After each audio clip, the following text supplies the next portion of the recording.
Nous allons vous présenter les éléments de motivation qui génèrent l'engagement de l'apprenant dans la perspective de vous aider à favoriser l'implication et la persévérance dans vos dispositifs pédagogiques. La notion de motivation donne lieu à multiples études et théories. Fabien Fenouillet en a étudié pas moins de 101. Nous nous appuyons sur son schéma synthétique de classification des modèles intégratifs de la motivation et sur la place que peuvent y tenir les théories motivationnelles afin de définir les différentes notions de motivation, volition et flow, et d'expliquer la dynamique du modèle heuristique du collectif individuellement motivé.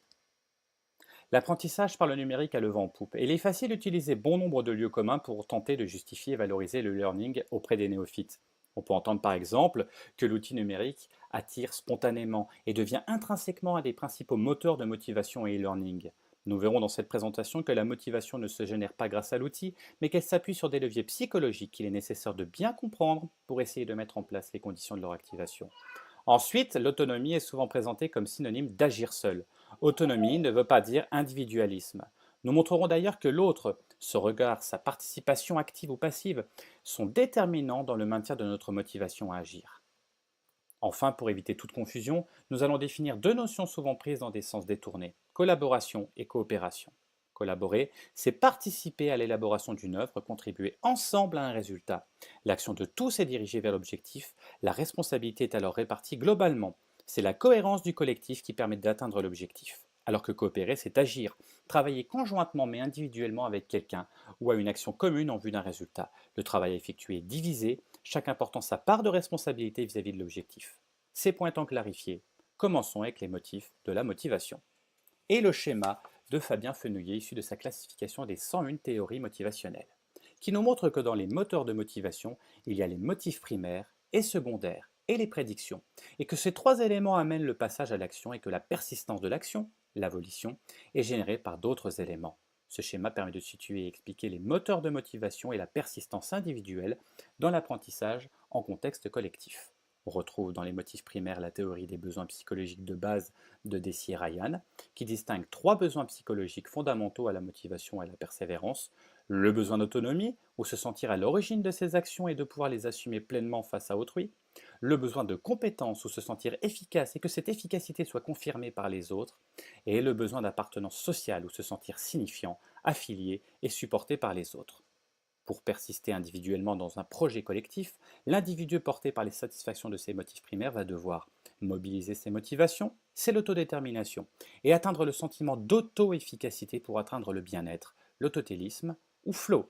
Clarifions ces concepts qui entrent dans la modélisation du collectif individuellement motivé.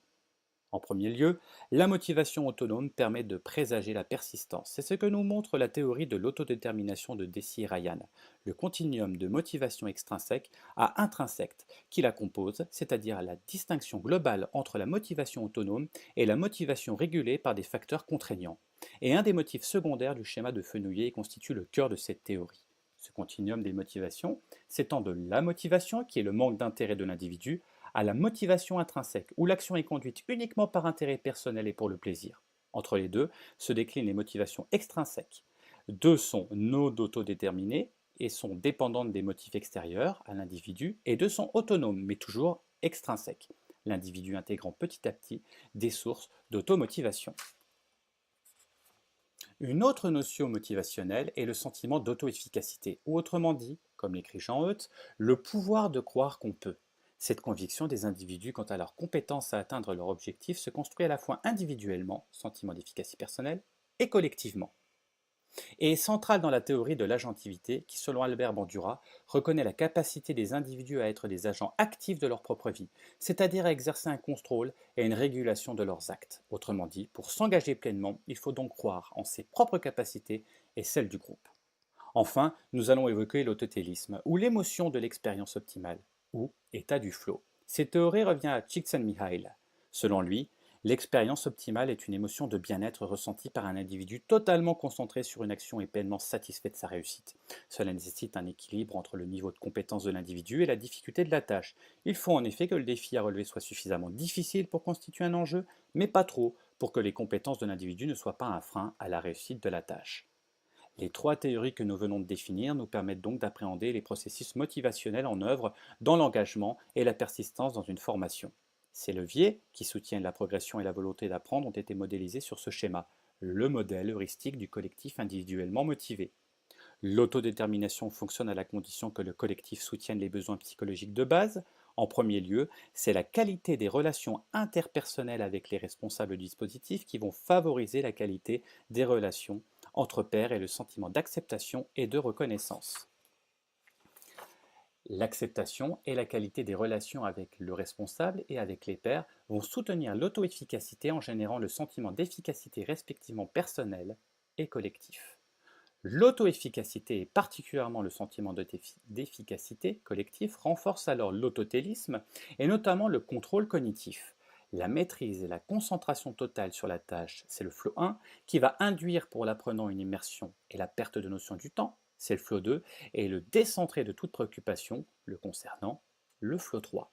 Tout ceci va renforcer le bien-être, flow 4, une jubilation ou l'extase, c'est ce que l'on appelle l'expérience autotélique. Cette émotion ressentie, cette expérience optimale est déterminante dans la persistance à rester motivé et à atteindre l'objectif fixé. Les sentiments d'efficacité renforcent donc le contrôle cognitif qui renforce le flow, alimentant lui-même le sentiment d'efficacité collective. On crée ainsi une spirale positive et optimale, la boucle volitionnelle qui va créer les conditions de la persistance à vouloir contribuer à son projet avec d'autres, à la condition que le collectif soutienne les besoins psychologiques de base. Pour conclure cette présentation, il serait pertinent d'illustrer le sentiment de flow par des exemples tirés de contextes réels. Les sportifs de haut niveau connaissent bien le flow, un état où l'athlète se sent extrêmement bien, complètement pris dans ce qu'il fait, et où il a l'impression que tous ses mouvements se mettent en place de manière parfaite. Ces moments de haute performance constituent des moments précieux qu'il faut essayer de renouveler. Le grimpeur, Krish Sharma, pratique un sport individuel, où le flow est porté par son sentiment d'efficacité personnelle. Ce sentiment le portera vers plus de performance encore. Dans l'éducation, le modèle heuristique envisage une formation autotélique où le fonctionnement serait alimenté par les interactions et les contributions des membres de la communauté d'appartenance. Mais cela ne suffit pas.